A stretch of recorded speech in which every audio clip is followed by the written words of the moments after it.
So let's get back into Simone de Beauvoir and sort of get this idea of the second sex. And the really famous quote to come out of this book is that woman is not born, she is made, she is created. Whatever a woman is something other than biological sex. So when we think about what a woman is, we have a couple of different logical possibilities here. That women are either essential or they're abstract. In essence, in philosophy is a quality that if I remove that quality, that thing that it constitutes no longer exists. That's why I can cut your hands off and you're still you, but if I cut your head off, you ain't you. Consciousness is constitutive of personhood. If you get an essence, then you really know what a thing is. Now the downside of that is what? They're only that thing, and they'll never be anything other than that. That thing is only that. Now, why does Simone de Beauvoir not want to go this direction? Free will. So that means that identity, right? Identity is not an essential thing for human beings. That it is something abstract. Abstract just means you can't tell where exactly it begins and ends. But notice how we are, on the one hand, natural, or natural creatures, but in order to live in the nature that we put ourselves in, we have to become unnatural too. She wants to say that human beings, and specifically women, what's going to count as a woman, there's going to be changes in it. And the fact that what is recognizably a woman in one situation may not be in another. That's to say, this concept can move. What's really important about that concept moving is that, one, it can be pinned down, right? There can be someone telling you what it is to be a woman, and you have to do this, otherwise you don't count. Flip side of that is, because it's not pinned down, people can decide to do with it at some level whatever they want.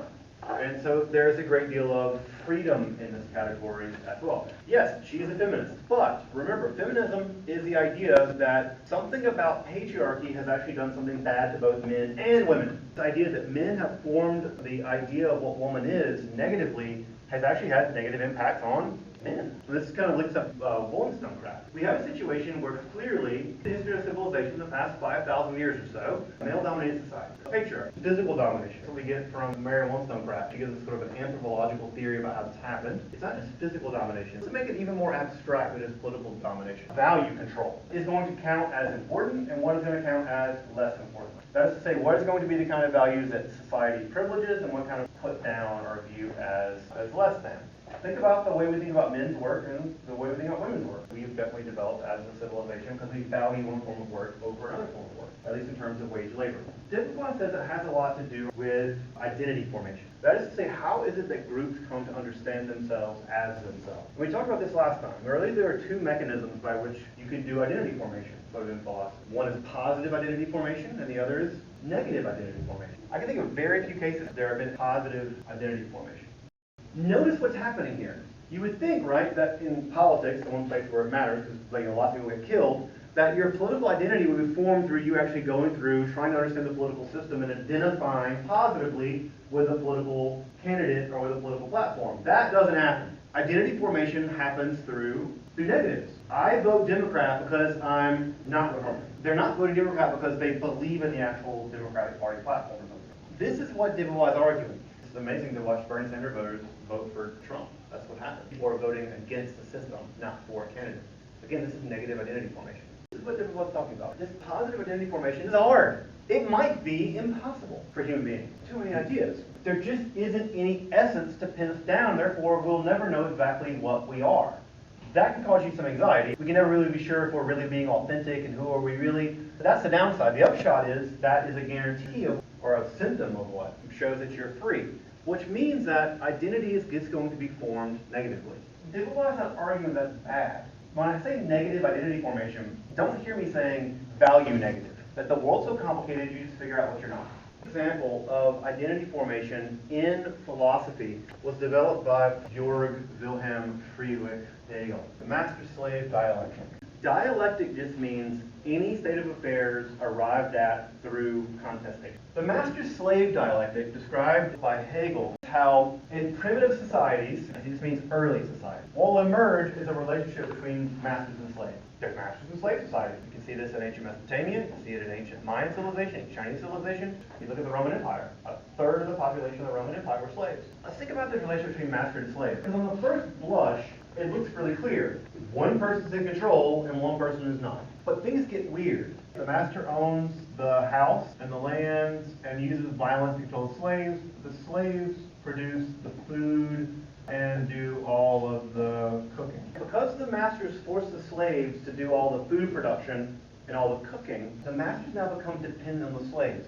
Masters, by definition, should be independent from slaves, but you get a situation where the masters and the slaves are weirdly backwards. The masters are now reliant, but the slaves actually have a weird ability here, right? The very system of master-slave identity has actually produced a situation in which the slave has the ability to provide for themselves, free themselves, in a way that the masters can't. What Hegel wants to point out here is, in any dialectic, both sides often have aspects of the other within themselves. There's a bit of mastery in the slaves, and there's a bit of slaves in the mastery. The very identity of masterhood becomes dependent on having the slaves. But the identity of the slave is interesting, because the identity of the slave reveals the fact that they do have something. They can form an identity that does not have to do with the masters. And Hegel thinks all of history turns in this process. Slaves revolt against the masters, there are new masters, and the process continues again and continues again and continues again. You can tag this up with Marx. Now, what does this have to do with men and women? Well, we have a dialectic formation here between men and women. If we go back to Mary Wollstonecraft, and I think this is true for Simone de Beauvoir as well, right? How have men established their power in all this? Through violence. Now, violence as a mechanism is neither reasonable nor moral. That is to say, it's not a value. You argue with me, and I hit you with a hammer, have I proven you wrong? No, I've hit someone with a hammer.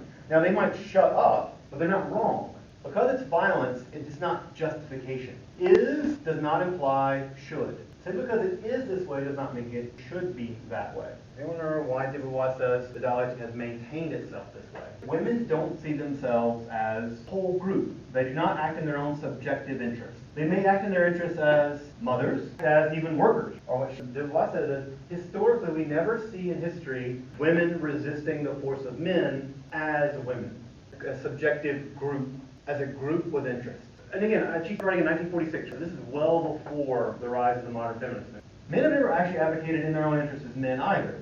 The argument here de Beauvoir gives is men have never made that argument because they can simply use force. Now, men have never needed to make the argument, but women have needed to make the argument. You can see where this is going to go, how this is actually similar to the master-slave dialectic. When you begin to ask yourself, what am I? We're not men. But de Beauvoir says that's not going to work because you don't get his trivial information. So if you can't solve it through not men, women are going to have to begin to do the process of actually developing themselves.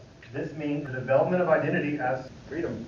Where de Beauvoir picks up this idea that patriarchy is actually bad for men too. In fact, in some sense, it's worse for men than women. If it means that ultimately women will arrive at freedom through struggling to figure out what they are, it means that in some sense they will leave men behind. Because men will double down on manhood. Well, those ideas ultimately came from where? That doubling down on what manhood is was always just a negation of what they perceived women not to be. This is what de Beauvoir is pointing out here. When they double down on that, they're doubling down on nothing.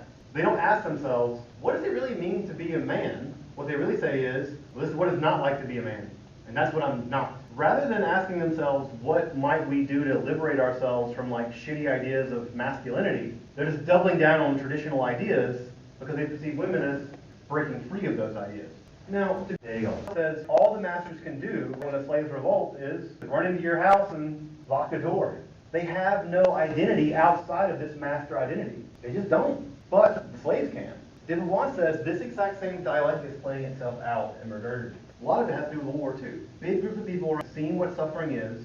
Nothing is stable anymore. This is a moment in European history and American history where people are asking themselves, maybe it's time we rethink basic values. Now, to be clear here, Simone de Beauvoir is saying that if you do it just because women are figuring out how to be free, then you're doing it for what kind of reasons?